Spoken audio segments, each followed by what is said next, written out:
Muhammad sallallahu alaihi wasallam wa alihi wa sahbihi wa tabi'ina wa ihsan semua dunia wa kaum muslimat wal mukminin. Syahadatul Fatihah. A'udzu billahi minasy syaithanir rajim. Bismillahirrahmanirrahim. Alhamdulillahi rabbil alamin. Ar-Rahmanir Rahim. Maliki yaumiddin. Iyyaka na'budu wa iyyaka nasta'in. Ihdinas siratal mustaqim. صراط الذين أنعمت عليهم غير المغضوب عليهم ولا الضالين.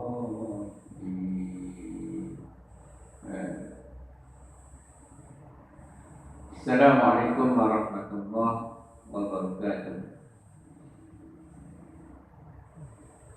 الحمد لله رب العالمين والصلاة والسلام على رسول الكريم وعلى آله وصحبه والتابعين لهم بإحسان إلى يوم الدين. سبحانك لا علم لنا إلا ما علمتنا إنك أنت العليم الحكيم. رب اشرح لي صدري ويسر لي أمري wahlul 'uqdatam min lisani yafqahu qawli. Wala haula wala quwwata illa billahil 'aliyyil 'azim. Alhamdulillah, sama-sama kita panjatkan pujian syukur kehadirat Allah Subhanahu wa Ta'ala yang sentiasa memberikan nikmat tanpa henti, tanpa putus saat waktu kepada kita, sehingga kita tidak mampu menghitung betapa banyak nikmat yang telah dikurniakan oleh Allah Ta'ala kepada kita. Dan sebesar-besar nikmat yang Allah kurniakan kepada kita ialah nikmat kita menjadi orang yang beriman, kita menjadi orang yang berpegang dengan agamanya Islam. Itulah sebesar-besar nikmat yang dikurniakan oleh Allah Ta'ala kepada kita, sehingga saat ini Allah Ta'ala tekankan iman dan Islam dalam diri kita. Mudah-mudahan kita sentiasa dapat menjaga, memelihara dan membajai iman dan Islam dalam diri kita ini, sehinggalah kita mampu menjadi hamba yang benar-benar bertakwa kepada Allah Subhanahu wa Ta'ala. Mudah-mudahan dengan ketakwaan itu Allah Ta'ala akan permudahkan kehidupan kita di dunia dan permudahkan urusan kita di akhirat, serta dimasukkan kita ke dalam syurga di hari akhirat kelak. InsyaAllah. Amin amin ya rabbal alamin. Hadirin sidang mukminin yang dirahmati Allah, yang telah pun dipilih oleh Allah untuk berada di rumahnya pada malam ini, sama-sama kita niat i'tikaf. Jadi dalam masjid ini kita niat sahaja beberapa i'tikaf dalam masjid ini kerana Allah Ta'ala. Mudah-mudahan sepanjang kita berada dalam rumahnya, sehingga kita melangkah keluar, kita dalam rahmat, keampunan dan diberi pahala oleh Allah Subhanahu wa Ta'ala. Hadirin yang dirahmati Allah, di malam ini kita sambung perbincangan perbahasan tentang Asmaul Husna yang ke-85. Bismillahirrahmanirrahim. Qala musannif rahimallahu ta'ala fi 'ulumihi. Hidarain amin ya rabbal alamin. Nama yang ke-85 yang telah pun ditulis oleh musannif atau pengarang kitab-kitab Syekh Abdul Qadir Al-Mandiri ialah Al-Muqsitu ataupun Al-Muqsit. Po di ujung Muqsit. Min qaum Muqsitu. Sin kasrah po lomah. Bagi depan Muqsitu. Kalau kita wasal Al-Muqsitu. Jadi maksud Al-Muqsitu yang menghukum. Yang menghukum itu makna Allah. Allah yang menghukum dengan adil antara sekalian makhluknya. Itu maksud yang telah ditulis oleh musannif. Maksud Al-Muqsitu yang menghukum, yakni Allah yang menghukum dengan adil antara sekalian makhluknya. Jadi bila kita sebut menghukum, maka Allah Ta'ala itu adalah penghukum. Dia yang akan menghukum kita. Dia yang telah menetapkan hukum kepada kita. Hukum yang berkaitan dengan apa jua perbuatan yang kita lakukan sepanjang hidup kita di muka bumi Allah. Hukum yang telah diputuskan oleh Allah yang tercatat dalam Al-Quran. Hukum yang sabit dengan ibadah, hukum yang sabit dengan muamalah, hukum yang sabit dengan munakabah, hukum yang sabit dengan siasat, dan hukum yang sabit dengan peraturan perundangan. Jadi semua ada hukum. Hukum tu siapa yang buat? Allah. Siapa yang cipta? Allah. Siapa yang menentukan? Allah. Jadi ketetapan hukum itu datang daripada Allah. Dan bila semua datang daripada Allah, maka tentulah Allah akan menghukum kita dengan adil. Kenapa Allah hukum kita dengan adil? Kerana dialah Al-Adlu. Allah tu Al-Adlu. Allah tu Maha Adil. Allah tu Maha Adil. Allah tak pilih kasih. Allah tak kira siapa. Bila buat salah, pasti dihukum. Apabila kita tidak kembali bertaubat kepada Allah Subhanahu wa ta'ala. Dan bila Allah tentukan hukum, kita yang menjadi mukmin, kita yang menjadi muslim mesti berpegang dan melaksanakan hukum yang telah diputuskan oleh Allah. Karena apa yang dihukumkan oleh Allah, itulah hukum yang paling adil. Kerana datang daripada Tuhan yang Maha Adil. Jadi kalau kita tak ambil hukum daripada Allah, kita ambil hukum daripada manusia yang direka oleh manusia, yang disusun atur oleh manusia, maka manusia itu selalunya tidak adil. Maka bermakna hukum pun kadang-kadang tak adil. Kadang-kadang hukum manusia ni dia pilih kasih. Orang ada pangkat, ada jawatan, hukuman dia lain. Orang tak ada jawatan, tak ada pangkat, orang biasa, hukum dia lain.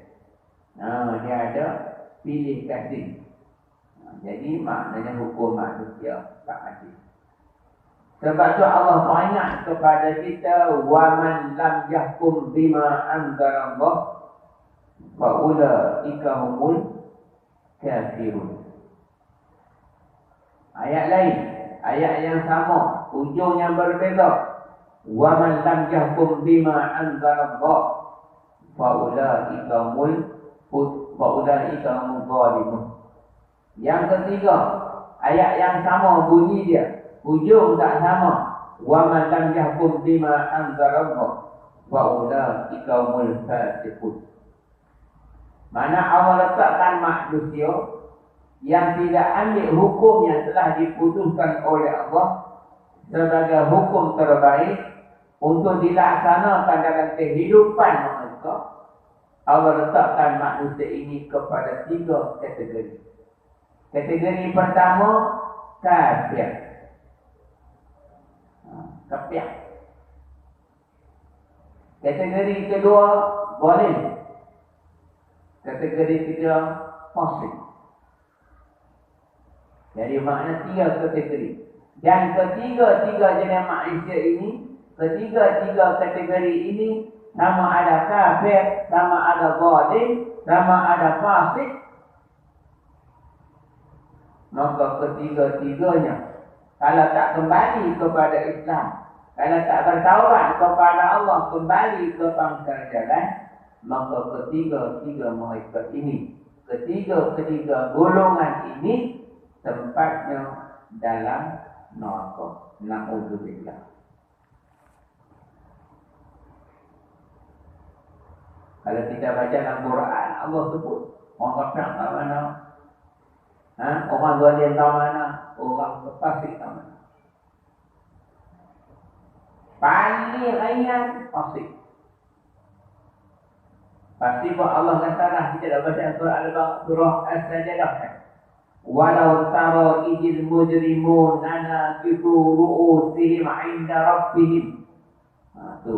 Bagaimana engkau melihat bagaimana orang-orang yang mujrimin, orang-orang yang jahat, orang fasik.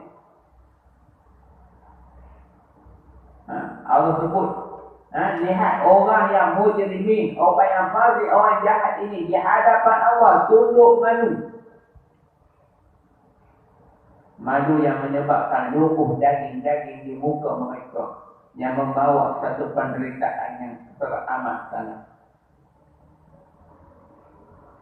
Kemudian Allah sambung, Rabbana absarna wa sami'na farji'na na'mal salihan inna muqinun. Mana orang yang kena siksa tersebut, apabila dia melalui penderitaan dengan penyiksaan daripada Allah, dia merintih, dia merayu kepada Allah. Rabbana absarna, wahai Tuhan kami dah tengok. Wa sami'na, kami dah dengar. Farji'na, kembalikan kami ke dunia. Na'mal salihan, kami nak beramal dengan amal yang soleh. Kami nak patuh, kami nak ikut. Inna muqinun, kerana kami dah yakin. Waktu duduk kat dunia tak yakin dengan janji Allah, tak yakin dengan hukum Allah adalah hukum yang adil. Tapi bila mati dah, masuk ke dalam neraka dah, kena cakap, baru mengaku yakin. Betul Allah kata kepada kita, ammal ladzina fasaqu fama'wahum nar. Sesungguhnya orang-orang yang fasik, fama'wahum nar, maka mereka ini masuk dalam neraka. Itu disebut fasik. Kalau fasik pondok dalam neraka Allah, ini kan pula orang yang zalim. Ini kan pula orang yang lebih teruk, iaitu orang yang kufur kepada Allah Subhanahu wa ta'ala. Jadi Allah peringat kita, baliklah kita kepada hukum akal yang ada dalam agama Allah Subhanahu wa ta'ala. Betul Allah peringat kita, ya ayyuhallazina amanu, wahai orang-orang yang beriman, udkhulu, masuklah kamu, mana ikutlah kamu, taatlah kamu, patuhlah kamu Fisil ni kafah dalam Islam. Kafah ke semua sekali. Apa ada bab yang habis dengan Islam, kita kena ikut. Kita kena patuh, kita kena laksanakan dalam kehidupan kita. Sebab dia adalah hukum yang telah diturunkan oleh Allah. Sama ada dalam bab ibadat, dalam bab muamalat, dalam bab munakahat, dalam bab siasat, dalam bab perundangan, dalam bab pakaian, dalam bab makan minum, dalam bab apa sahaja. Kita kena patuh. Allah kata, udkhulu fi silmi kafah. Maknanya kita tak boleh ambil lain daripada Islam untuk kita amalkan dalam kehidupan kita. Dan semua perkara yang kita lalui dalam kehidupan kita. Karena semua itu adalah hukum daripada Allah. Hukum memakan makanan yang halal daripada Allah. Hukum meninggalkan najis, najis mughalladhah, babi anjing daripada Allah. Hukum untuk bersembahyang 5 waktu yang Allah dalam Quran. Allah sebut kepada kita tentang tanggungjawab kita menunaikan sembahyang. Aqimus shalah, dirikan sembahyang. Innamal mu'minun. Dan semuanya daripada ambil lupa ayat. Atau dibagukan ke atas orang-orang yang beriman itu. Sembahyang pada waktu-waktu yang tertentu. Kita mampu tak pada waktu-waktu yang tertentu. Allah tentu dah. Waktu sembahyang zuhur itu ada hukum dia. Hukum daripada Allah. Dalam bab nikah kahwin, Allah atur dah bagaimana nak proses pernikahan perlu dilakukan. Kena ada wali yang macam mana? Sebab tu ulama ajar kita belum tak nikah, suruh tok wali itu mengucap dulu, istighfar dulu. Nak bagi sah sembahyang, nak isah akad nikah tu. Sebab bila wali tu fasik, nikah tak sah. Apa tanda fasik? Tak sembahyang. Ramai tok wali tak sembahyang. Bila dia tak sembahyang, dia tak kembali kepada Islam, nikah tu tak sah. Na'udzubillah. Sebab itu seimam akan suruh untuk wali itu mengucap istighfar. Dia tuan-tuan, saya boleh istighfar. Maka nikah anak saya ni kena istighfar, kena mengucap. Pasal apa? Nak perbarui Islam dan iman kita kepada Allah. Itu hukum. Wali pasti. Anak corona kena istighfar, kena mengucap. Nak darah kena istighfar, kena mengucap. Saksi kena mengucap. Semua. Nak bagi nikah tu sah. Pasal dia ada hukum. Hukum dia daripada Allah. Daripada Allah, Tuhan yang Maha Adil. Kita tak boleh bantah. Itu juga dalam bab siasat, dalam bab pemerintahan, dalam bab politik ada hukum dia. Hukum bagaimana nak memilih kepimpinan negara, kepimpinan negeri.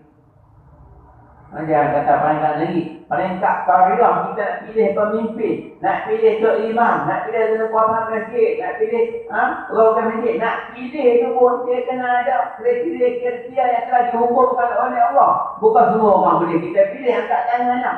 Saya cadang kau ni sokong, undi. Kalau anak tak ada syarat, orang yang cadang, orang yang sokong, orang yang angkat tangan tu dosa. Walaupun namanya jawatan kuasa karya. Dia pemimpin dia berkata, kita nak pilih ada hukum dia. Ada hukum yang kita kena patuh, yang telah diputuskan oleh Allah Subhanahu wa ta'ala. Siapakah yang layak menjadi pemimpin dalam karya kita?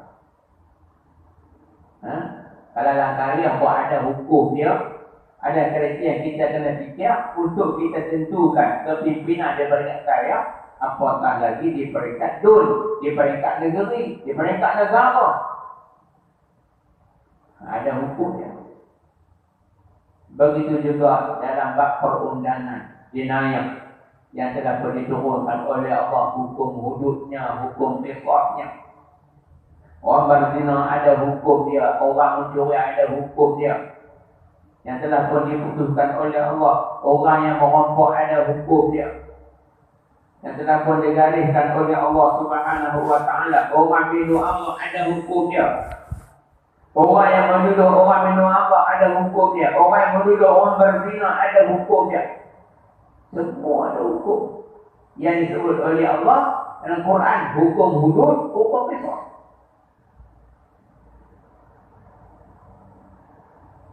Bila kita tak mengaji bahawa hukum ni, dia tak tahu.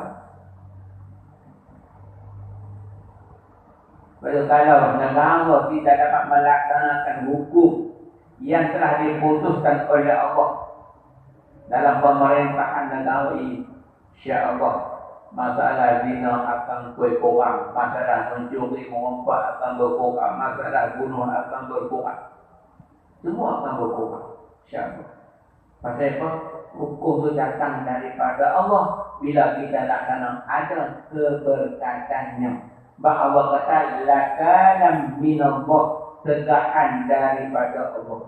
Maknanya hukum tu ada satu bentuk tegahan daripada Allah untuk menegah manusia daripada melakukan pembunuhan, melakukan rompakan, melakukan pencurian, melakukan rasuah, melakukan riba, melakukan tuduhan zina dan sebagainya. Orang takkan mani. Pasal hukum daripada Allah. Allah akan berikan, tampakkan dalam hati manusia ni kegerunan, ketakutan terhadap hukum tersebut, sehingga mereka tak berani melakukan perkara-perkara yang bercanggah dengan hukum. Tapi yang hari ini kita tengok, bila hukum tak dijalankan, tengok dalam taman kita berlaku perzinahan dengan kita. Taman dan taman permai tu, dulu dibagi 3 dah tak dengar. Ada kita bincangkan tadi. Orang ikut ni tadi kan. Kod taman permai kita ada dengar Syed Imam belakang. Kod taman Riang Mesra 1-2 dia dengar. Dan Musyafari ada bidang tak cukup. Itu semua benda-benda pasal trauma ni. Pasal tak ada hukum yang menyebabkan mereka gerun dan takut untuk melakukan perkara tersebut. Dekat denda 1,000, dekat denda 3,000, tak apa. Dia buka tu dalam bank tu. ATM tu ulang 3,000. Beri bayar tak apa. Tak orang takut. Tapi bila manusia tak balik, tunggu. Sebab tu Allah sebut ni Al-Muqsitu. Ulama sebut nama Allah Ta'ala, mengatakan bahawa hukum daripada Allah itu adalah hukum yang adil. Kerana Allah itu adalah penghukum yang maha adil. Tu hukuman yang Allah bagi kita kat dunia untuk kita laksana. Adil. Sebab tu nak jatuhkan hukum bukan mudah. Orang berzina nak jatuhkan hukum bukan mudah. Kena ada 4 saksi. Saksi pula dia tak ada saksi yang fasik. Kalau saksi tu memang saksi bohong, dia takut tengok. Dia memang saksi bohong, memang semua tahu dia ni kaki tembak. 10 dekat, 9,5 jadi pakai. Dia tak layak jadi saksi.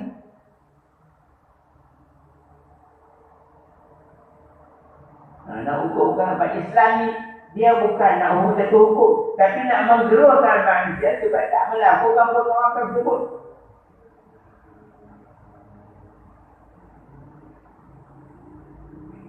Bila tak laksana, orang tak takut.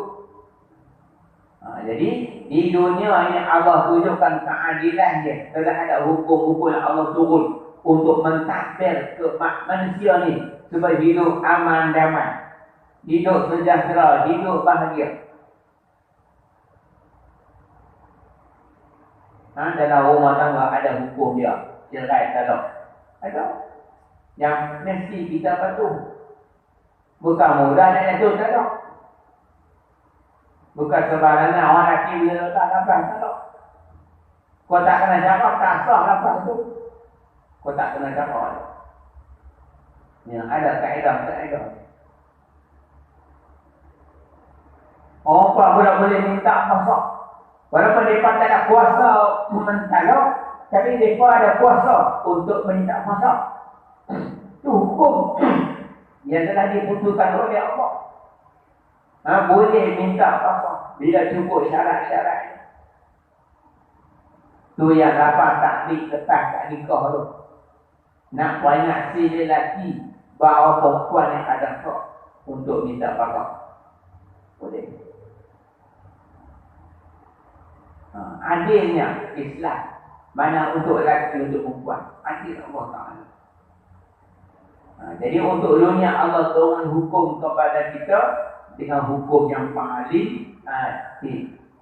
Kalau kita laksana, insya-Allah. Semua masalah sosial negara kita, insya-Allah akan selesai. Tapi sejak mereka sampai telah tak selesai pun.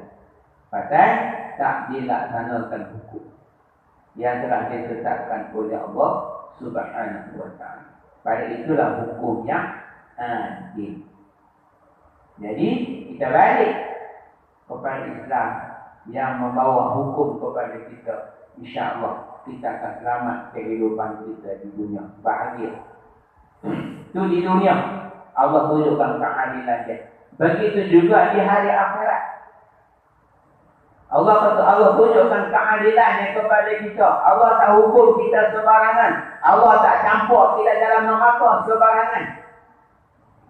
Allah tunjukkan bukti-bukti kesalahan kita yang kita tak boleh nak bela diri dah. Tak ada hujah untuk bela diri. Barulah Allah tak akan campurkan kita dalam neraka. Allah tunjuk bukti kepada kita. Apa yang kita dah buat di dunia ni. Dan kita pun mengaku kepada Allah terhadap bukti yang telah pun ditunjukkan oleh Allah Ta'ala kepada kita. Apa bukti dia? Yang pertama bukti dia buku catatan amal yang kita akan terima di yaumul akhirat itu. Allah akan bagi buku. Dalam buku tu tertulis, tercatat semua benda yang kita buat kat dunia ni. Allah tunjuk, kita baca. Allah tanya kita, betul ke tak betul? Tu adilnya Allah Ta'ala. Allah tak hukum lagi. Allah bagi buku, bukti. Lepas tu Allah soal jawab lagi. Tanya kita. Maka anggota kita akan jawab. Tangan akan jawab. Kaki akan jawab. Al-yawma nafsimu ala afwahihim wa tukallimuna aydihim wa tashhadu arjuluhum bima kanu yaksibun.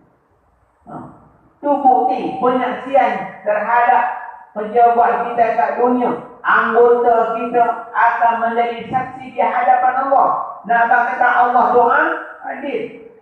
Allah tak hukum lagi. Lepas dah mengaku. Lidah kata aku, tangan kata aku buat lagu ni, aku buat lagi, kaki kata aku bertang ni, mata kata aku tengok yang ni, telinga kata aku dengar yang ni. Allah tak hukum lagi. Betapa adilnya Allah. Allah tanya lagi. Semua benda-benda yang kita dah buat tadi, soal jawab satu persatu. Dan lagi adilnya Allah. Allah timbang pula. Tak pahala belah kanan, tak dosa belah kiri, timbang. Dan kita akan melihat timbangan amalan yang kita buat.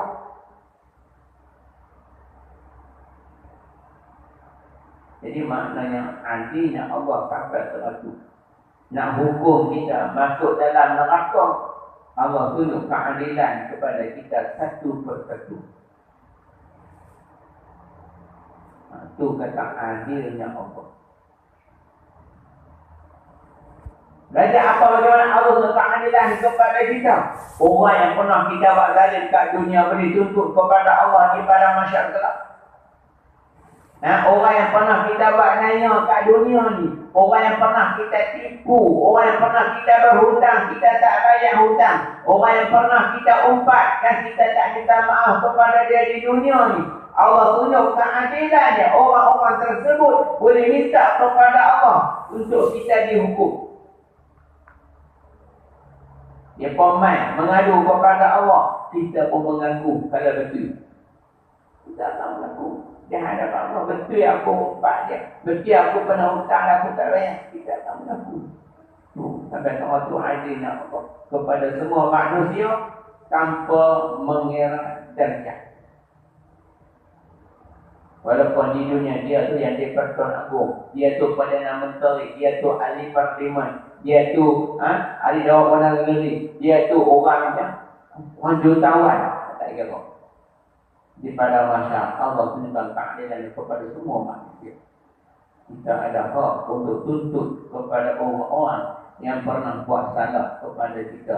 Kalau di dunia kita tak maafkan mereka, kalau di dunia kita tak halalkan kepada mereka, walaupun sekupang orang hutang kita, kita tak halal, di padang mahsyar kita boleh tuntut di hadapan Allah. Kupang dekat. Kau banyak berhutang, betul kau tetap ada hutang bayar. Bayar.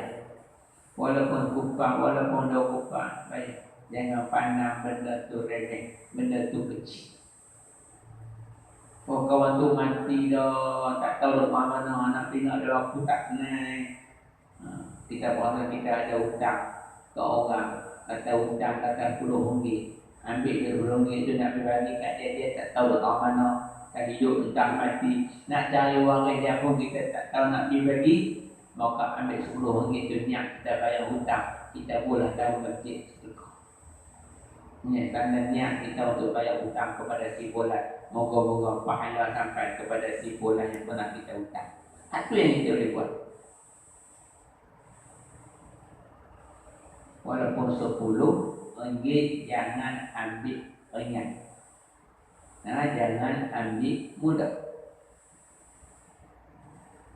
Tambahlah hak berjuta, hak beribu hutang.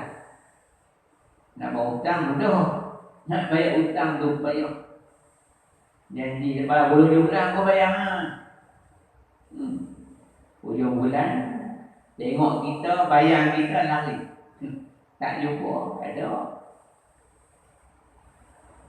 Bukan tuan awak ada. Amal hari ni insya-Allah semua baik. Yang Allah tunjuk keadilannya, kita boleh tuntut. Masya-Allah. Jadi kita pun, kalau orang kita tuntut ke orang, kalau ada hutang kita tak halal, insya-Allah kita boleh tuntutlah kepada mereka.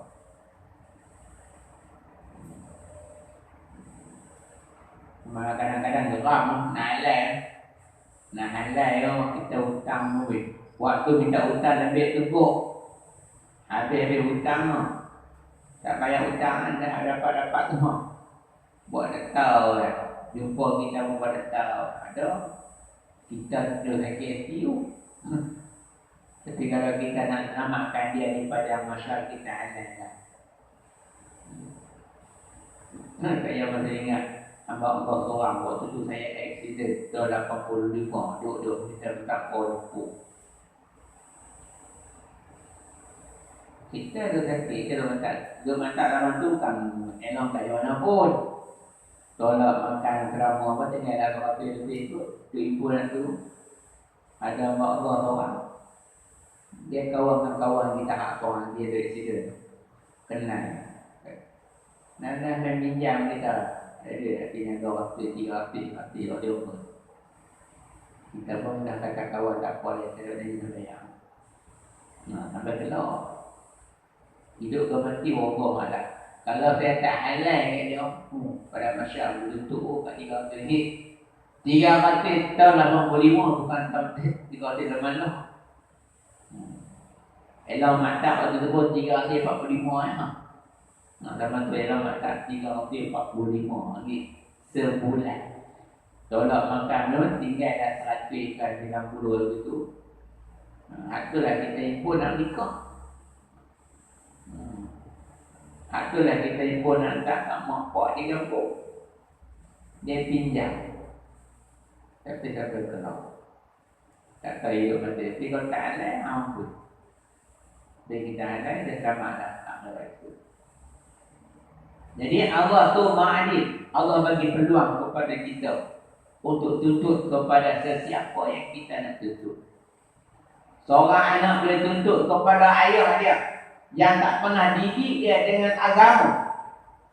Kalau kita tak nak ajar anak kita tentang agama, tentang Islam, tentang makrifat kepada Allah, kita hanya ajar dia untuk kenal ilmu dunia. Kita tak ajar dia untuk kenal ilmu akhirat. Kita tak pernah ajar dia main masjid. Tuan-tuan, takut tuan-tuan. Nanti di akhirat anak kita akan tuntut di hadapan Allah. Ya Allah, aku jadi jahat macam ni pada dulu. Pak aku tak pernah ajar aku bab agama. Pak aku tak pernah ajar aku main masjid. Pak aku tak ajar aku tentang Allah. Dia dari masjid, dia tak pernah ajar aku pergi masjid. Pak aku dah pergi mengaji tapi dia tak pernah ajar aku pergi mengaji sama. Tuan-tuan, anak kita akan tuntut. Na'udzubillah. Kita nak lari mana tuan-tuan? Walaupun waktu kita timbang amalan kita, memang kita ni confirm dah syurga Allah Ta'ala. Tapi ketika nak melangkah masuk ke syurga Allah Ta'ala, ni anak kita, isteri kita, akan tuntut. Ya Allah, tahan bapa aku. Ya Allah, tahan suami aku. Aku tak pernah, yang aku jadi tak pakai tudung waktu aku hidup. Pasal suami aku tak pernah tegah aku buka aurat. Suami aku tak pernah suruh aku pakai tudung. Aku tak pakai tudung, dia tak pernah kata apa. Dia tuan. Ada lelaki yang tak pernah tegur bini dia kalau keluar rumah tak pakai tudung. Ada. Pasal dia pun tak tahu dia. Jadi dia akan tuntut di padang mahsyar. Allah Akbar, na'udzubillah. Tuan-tuan, itulah adilnya Allah Ta'ala sebelum Allah jatuhkan hukuman kepada kita di hari akhirat. Adil Allah Ta'ala di dunia diturunkan hukum untuk kita ikut, untuk kita laksana dalam kehidupan kita. Dia bagi panduan kepada kita. Bagaimana nak menjadi seorang Islam, bagaimana menjadi seorang mukmin. Allah bagi hukum, panduan kepada kita. Kalau tak ikut salah kita, maka kita akan dihukum oleh Allah. Tapi sebelum Allah hukum kita, Allah tunjuk keadilan dia satu persatu kepada kita. Jadi tuan-tuan, dia kata adilnya Allah Ta'ala kepada sekalian makhluk. Bukan hanya untuk manusia. Kat binatang pun Allah tunjuk keadilan dia pada masyarakat. Seekor kambing yang berkelahi patah tanduk mati di dunia ni, akan esok Allah tunjuk keadilan. Kambing yang mati tu boleh tuntut, tanduk balik mati habis. Allah tunjuk keadilan dia bukan hanya kepada manusia, bahkan kepada makhluk yang bernyawa, haiwan yang tak ada akal. Allah tunjuk keadilan dia.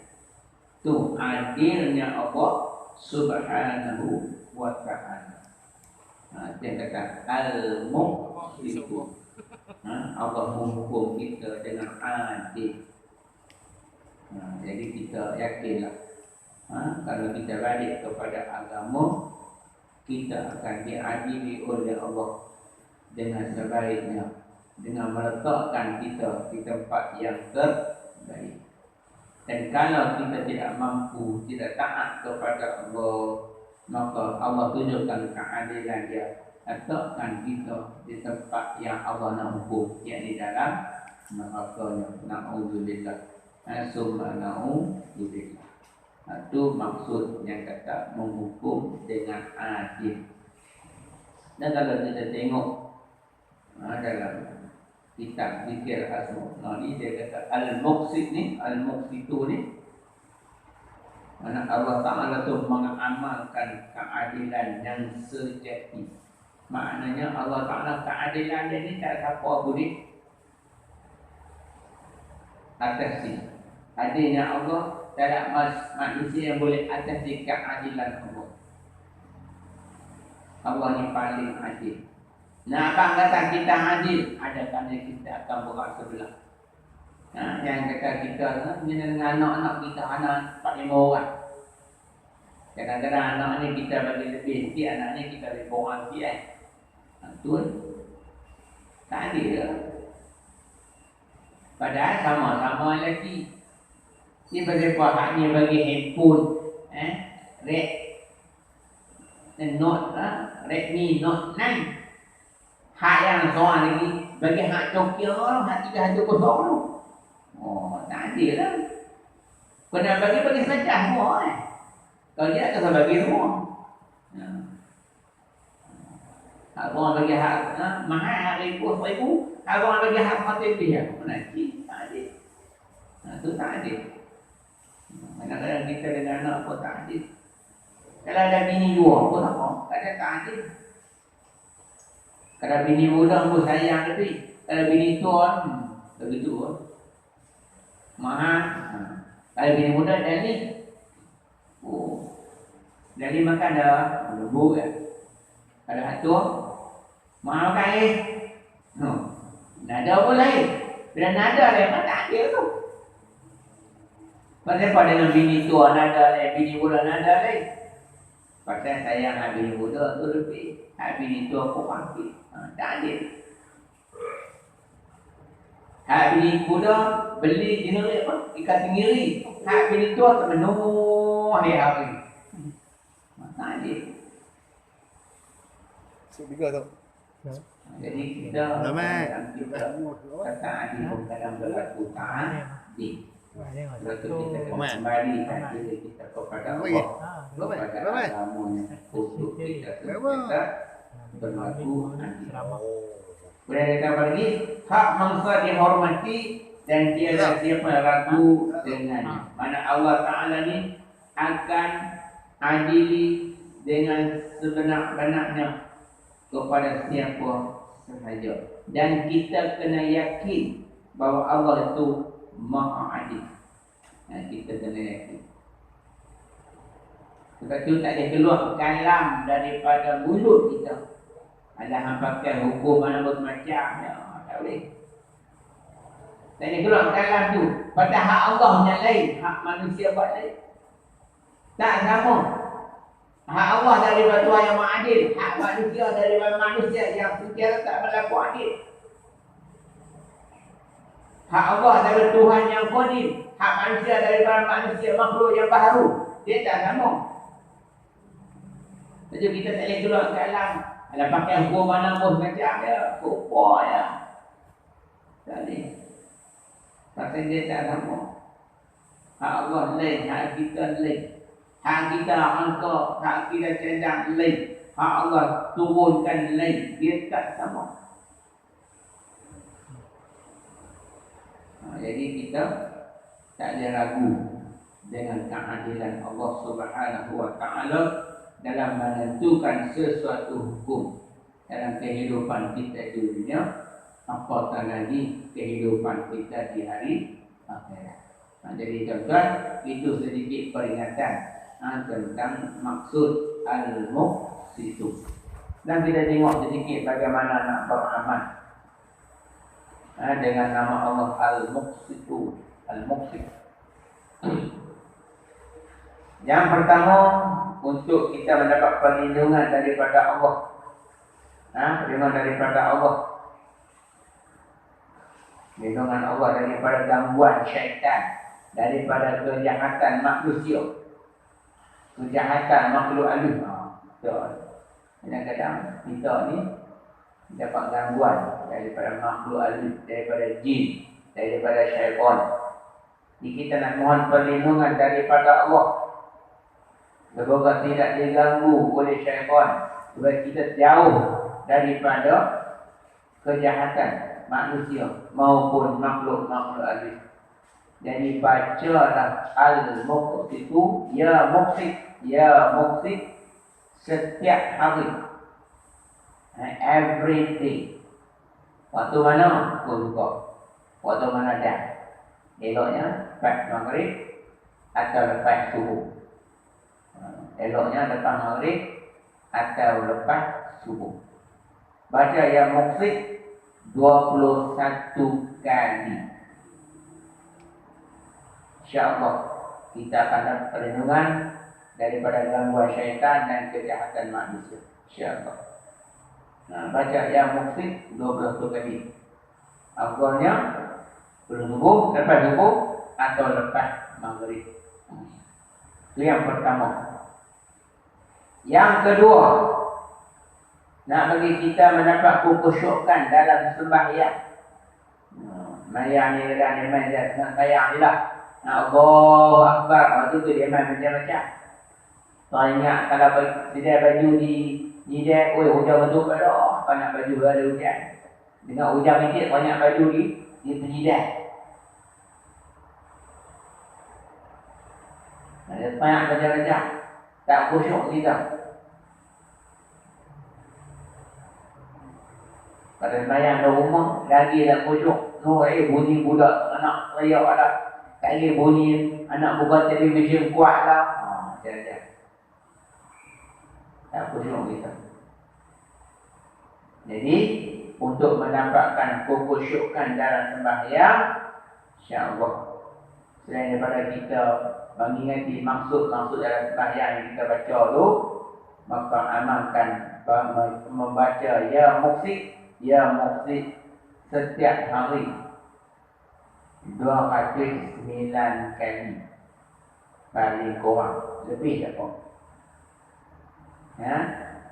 Hari sembahyang kita khusyuk. Kita tak dapat gangguan syaitan. Tengah sembahyang kita kacau. Tambah lah kita sembahyang jarak-jarak kan. Syaitan duduk pun celah-celah. Jalan dua kapak pun dia mempit. Jalan kita dua kapak kan. Sikit pun dia mempit. Dan malah duduk jalan terang ni. Allah. Diingat macam-macam. Macam-macam gangguan daripada syaitan. Jadi amalkan baca ya muqsid 209 kali. Paling kurang setiap hari. Lebih tak apa. Itu yang kedua. Kita bimbang, dia sembahyang kita tak khusyuk tuan-tuan. Dia macam buruk. Sembahyang kita lepas kita sembahyang kita akan diangkat naik ke langit. Kalau kita sembahyang khusyuk sempurna, sembahyang kita dia akan naik dalam keadaan bercahaya. Tapi kalau tak sempurna, tak khusyuk, maka sembahyang kita akan naik dalam keadaan gelap. Itu yang malaikat sampai ke Allah Ta'ala. Allah meminta malaikat campak balik kat muka kita sembahyang kita tu. Seumpama mencampakkan kain buruk ke muka kita. Tu kata Nabi sallallahu alaihi wasallam. Dan Imam Ghazali pula kata sembahyang ni, khusyuk dan sembahyang ni ibarat roh pada jasad kita. Jasad kita ni kita hidup bersepok ada roh. Maka roh bagi sembahyang ialah khusyuk. Kata Imam Ghazali, roh bagi sembahyang ni khusyuk. Jadi kalau kita tak khusyuk dalam sembahyang, tak takbir orang sampai bagi saya tu, otak kita pusing, otak ingat macam-macam. Kalau kaitan itu boleh gagah lagi. Pi tak patah balik, pi patah balik, pi sampai mereka patah balik dalam sembahyang. Jadi jadi pi tengok apa, tanya pi sampai Kuala patah lagi. Tak apa boleh gagah lagi. Jangan pi tokong dia. Pi tokong dia tak tahu dia kita bisa tahu. Tak sedap apa. Jadi rugi tuan-tuan. Sembahyang kita ni gelap. Jadi tak ada roh. Dia tak ada roh, ibarat bangkai. Na'udzubillah. Jadi amalkan 209 tadi setiap hari. Ataupun lebih. Tapi dalam bilangan yang ganjil. Yang ketiga, nak minta Allah Ta'ala bantu kita supaya otak kita ni, fikiran kita ni tak fikir benda-benda tak elok. Tak fikir nak buat nanya ke orang, tak fikir nak buat fitnah orang, tak fikir nak buat benda tak elok. Minta Allah jaga fikiran kita supaya tak fikir perkara-perkara yang tak elok. Dia fikir benda elok ya. Maka bacalah yang ini pada tadilah pertama, yakni baca 21 kali. Sebab ni ada fikir hak tak elok ni main daripada gangguan syaitan. Jadi baca 21 kali insya-Allah setiap hari. Kemudian yang keempat, kalau kita ada hajat yang besar kepada Allah Ta'ala, sebelum kita mohon hajat kepada Allah, baca Fatihah sekali, lepas tu baca yang mukti 70 kali. 70 kali, lepas tu doa kepada Allah. Ada hajat besar. Baca Fatihah sekali, lepas tu baca yang mukti 70 kali, lepas tu doa lah kepada Allah. Kalau boleh ada wuduk, boleh buat. Kemudian kalau hajat kita lebih besar cukup penting lah. Penting. Mana benda ni tadi yang kita perlu sangat lah. Maka yang ni buatlah betul juga, tapi baca dia yang mesti 700 kali. Baca Fatihah kali, lepas tu baca yang mesti 700 kali. InsyaAllah Allah telah memakbulkan hajat kita yang pertama.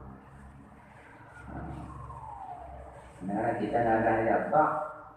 Tapi kita beri siapa yang jalan yang tak betul.